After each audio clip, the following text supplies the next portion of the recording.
심플심리. 안녕하세요, 심플심리입니다. 만나서 반갑습니다. 제가 지난주에 휴가를 다녀오느라 업로드가 늦었어요. 미리 올리고 갔었어야 됐는데 그렇게 못하고 가서 여행을 가서 얼마나 마음이 조마조마하던지 오자마자 급하게 영상을 만들어서 올리고 있습니다. 오늘은 인정욕구에 대한 이야기를 해보려고 해요. 인정받고 싶은 욕구가 없는 분들은 세상에 단 한 명도 없죠. 아주 어린아이들도 뭔가 해내고 나면 이렇게 칭찬받고 싶어서 막, 엄마 제가 했어요, 아니면 선생님 이거 보세요 이러면서 어필을 하잖아요. 그렇게 해서 칭찬받으면 기분 좋으니까 그 행동을 더 하게 되고, 사실 인정을 받는다는 건 굉장히 행복한 일이에요. 누군가가 내 능력이나 실력을 칭찬하고 좋게 평가해주고 대단하다고 추켜 세워주는 거잖아요. 상당한 보상이죠. 다른 사람들이 내 노고, 내 노력을 알아주는 것은 고생스러움을 견디는데도 굉장한 동력이 됩니다. 심플심리. 그런데 문제는 늘 지나친 것에 있어요. 사람은 기본적으로 인정이든 애정이든 이런 정서적인 보상을 원하도록 만들어져 있어요. 이제 본능이죠. 하지만 내가 원하는 것을 찾아가다 보면 본의 아니게 다른 사람을 실망시켜야 하는 상황들도 생기죠. 그리고 인정을 받으려고 했지만 인정을 해주는 건 상대방 몫이니까 내가 최선을 다했음에도 좋은 얘기를 못 듣는 상황도 생깁니다. 그래서 성장을 하면서 인정을 받고 싶은 욕구랑 내가 하려는 것을 추구하려는 욕구, 두 욕구 사이에서 밸런스를 찾아가게 되는데, 어떤 분들은 균형점을 못 잡고 인정 욕구를 충족하는 것에 완전히 올인하는, 목숨을 걸게 되는 그런 경우들이 있어요. 되게 그런 분들을 보면 기질적으로 관심이랑 인정에 대한 욕구가 강하게 태어난 분들이기도 하고요. 환경적인 영향도 굉장히 큽니다. 그러니까 내가 뭔가 잘 해내야만 인정이나 사랑을 받을 수 있는 양육 환경에서 자랐을 가능성이 높고, 아니면 부모님이 남들한테 인정받는 삶을 사는 게 가치로운 삶이다 라는 사고방식을 꾸준하게 학습시켜 왔을 가능성도 굉장히 커요. 그래서 남의 인정이 곧 내 가치, 그러니까 내 존재를 입증한다고 느끼면서 자라신 분들이 대체로 성인이 되어서도 너무 인정받고 싶어 합니다. 심플심리. 인정 욕구가 강하다고 해서 다 나쁜 건 아니에요. 기능적인 부분도 분명히 있거든요. 우선 인정 욕구가 높으신 분들은 기본적으로 다른 사람들을 실망시키고 싶어 하지 않기 때문에 상대방의 니즈를 굉장히 빨리 파악을 해요. 눈치를 보려고 보는 게 아니라 그냥 느껴지는 거예요. 그게 생활이다 보니까 말투, 표정, 제스처 이런 것만 봐도 느껴져요. 저 사람이 뭘 원하는지. 그래서 남이 원하는 걸 알고 행동하니까 호감을 잘 사고요. 주변의 사람들을 잘 모읍니다. 그래서 겉에서 보면 사회성이 굉장히 좋아 보일 수 있어요.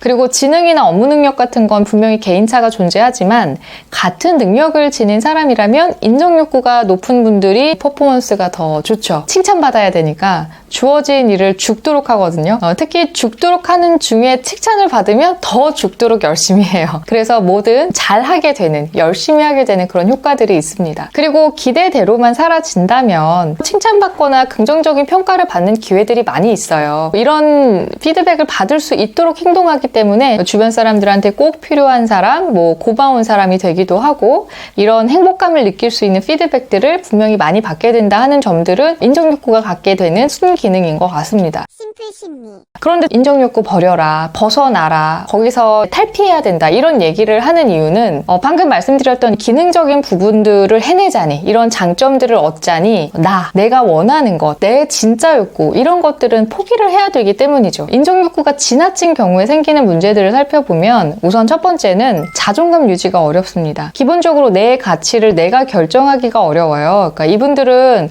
그래 나 이만하면 됐지, 이 정도면 괜찮은 사람이지 하는 이 셀프 평가가 크게 힘을 내기가 어려운데, 왜냐하면 남이 인정해줘야 진짜 괜찮은 사람이 되는 것이기 때문에 조금만 욕을 먹거나 상대가 나한테 서운한 기색을 했다던가 실망스러운 반응이 나왔을 때 불안이 엄청 상승해요. 특히 능력을 인정받지 못하는 일이 생기면 그동안 내가 이뤄왔던 것들, 내가 가진 자원, 내 능력, 이게 아무것도 아닌 것처럼 느껴져요. 그래서 자존감을 단단하게 지켜가는 게 어렵습니다. 두 번째는 내가 원하는 삶을 선택하지 못한다는 거예요. 그러니까 인정이라는 게 꼭 직접적인 칭찬이나 격려를 받는 것만을 의미하는 건 아니거든요. 뭔가 남들과 비교했을 때 나도 좀 빠지지 않고 싶은 거, 남들보다 잘 나가는 사람처럼 보이고 싶은 거, 이런 것들도 다 인정 욕구예요. 그러니까 이분들은 뭔가를 선택할 때 내가 진짜 좋아하는 것보다는 남이 봤을 때 좋아 보이는 것, 그럴싸해 보이는 것, 자랑할 만한 것, 이런 기준을 중심으로 많이 움직이거든요. 그러니까 기본적으로 비교 비교를 많이 하기 때문에 진짜 내 욕구대로 행동을 하는 게 어려운 거죠. 그래서 평생을 내가 정말로 원하고 바라는 게 뭔지를 잘 모르고 살아가시는 분들이 많이 있어요. 그러니까 내 욕망이랑 타인의 욕망, 이게 구분이 잘 안 되는 거죠. 그러니까 나답게 사는 게 굉장히 쉽지 않습니다. 과한 인정욕구가 가지는 세 번째 문제, 쉽게 우울해진다. 인정욕구는 셀프로 내 행복을 만드는 게 아니죠. 타자가 필요해요. 아니면 타이틀, 내가 괜찮은 사람이라는 걸 남이 입증해 주던지, 아니면 사회적인 지위나 돈처럼 뭔가 짜잔 하고 보여줄 수 있는 것들로 확인을 해야 되거든요. 근데 이게 내 마음 같지 않잖아요. 사실 사회생활에서 칭찬을 받는 게 쉽나요? 욕먹기가 쉽죠. 그리고 높은 사회적인 지위를 얻거나 막대한 부를 쌓는 건 애초에 누구한테도 쉽지 않거든요. 그러니까 그런 삶과 나를 견주게 되면 그냥 우울로 걸어 들어가는 거예요.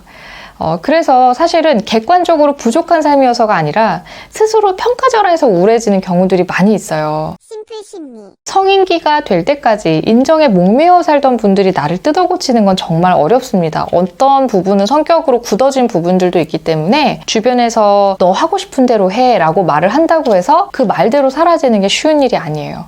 내가 인정욕구 때문에 좀 피곤하고 고달팠다. 그런 분들이 어느 날 갑자기 그래, 이제 내가 하고 싶은 대로 하겠어 라고 다짐을 한다고 해도 그걸 바로 실천하는 게 쉽진 않아요. 그래서 우선은 나한테 좀 관대해지는 것부터 시작을 하셨으면 좋겠어요. 욕을 먹거나 뭐 비난을 들었거나 혹은 좋은 평가를 못 들었을 때 내가 나의 보호자가 된다는 마음으로 괜찮아, 누구는 그럴 수 있어 라고 해주셔야 돼요. 인정욕구가 강한 분들은 타인한테는 관대한데 본인한테는 굉장히 야박한 분들이 많거든요. 그러시면 안 돼요. 적어도 남한테 베푸는 자비심 정도는 나한테도 베풀 수 있어야 됩니다. 그리고 자기 객관화를 하세요. 인정욕구가 강한 분들은 충분히 괜찮고 충분히 열심히 살고 있고 충분히 많은 걸 갖추었는데도 불구하고 내가 부족한 게 아닐까 생각하시는 경우들이 많이 있어요. 실제로 내가 그렇게 부족한가? 한번 따져보세요. 내가 해왔던 노력, 내가 걸어왔던 길, 내가 성취한 것들 차근차근 한번 살펴보시면 아마 꽤 괜찮은 삶을 살아오셨을 거예요. 그리고 마지막으로 기억하셔야 될 것. 내가 아무리 미친 듯이 노력하고 다른 사람들한테 잘 보이고 만족시키려고 해도 누군가는 나를 이유 없이 싫어하고 예상치 못한 실패는 막을 수 없고 아무리 노력해도 때때로 욕을 먹게 됩니다. 그러니까 너무 애쓰시지 않으셨으면 좋겠어요. 내가 나를 인정할 수 있는 삶을 만들어가고 있다고 하면 충분히 잘 가고 있는 거고 그게 맞는 길이라고 생각을 합니다. 오늘 심플 심리는 여기서 마칠게요. 안녕!